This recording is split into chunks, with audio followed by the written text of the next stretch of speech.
Today we're going to be talking about the top 10 white women for Trump. I hope you guys are ready. For our first white woman, we have Serena Joy, who, as we all know, is the type of person who think that consequences for thee, but not consequences for me. She really can't imagine a world where anyone will ever hold her accountable for anything. And so she doesn't care if anything happens to you, you know. But then when the leopards eat her face, she's just so surprised. How could this happen to me specifically?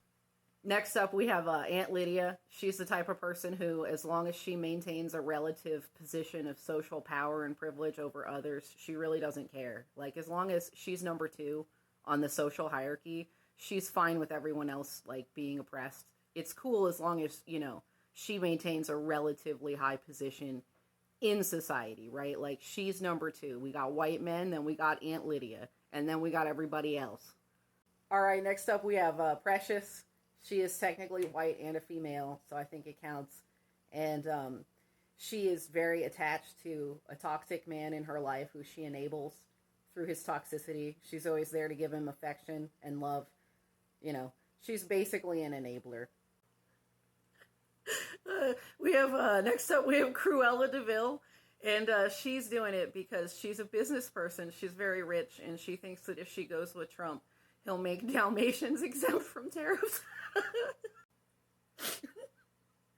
So then, next up, we got Cersei Lannister, book Cersei. She saw that Donald Trump had a thing for his daughter, and she kind of gets it. She relates for reasons. Next up, we've got Ursula the Sea Witch, because she likes to steal women's voices. Okay, so next up we got Queen Allison. She always chooses men over women, even though the men don't care about her. And then she's absolutely shocked that they don't care about her. She enables her poorly behaved sons, and she's shocked that they mistreat women as well, which is just hilarious. So you know she voted for Trump.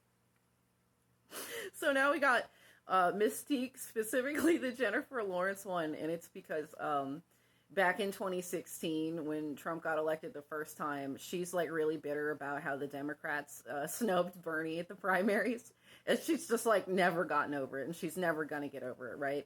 And so she basically votes against her own interests, despite being a member of a marginalized community, to spite the Democrats.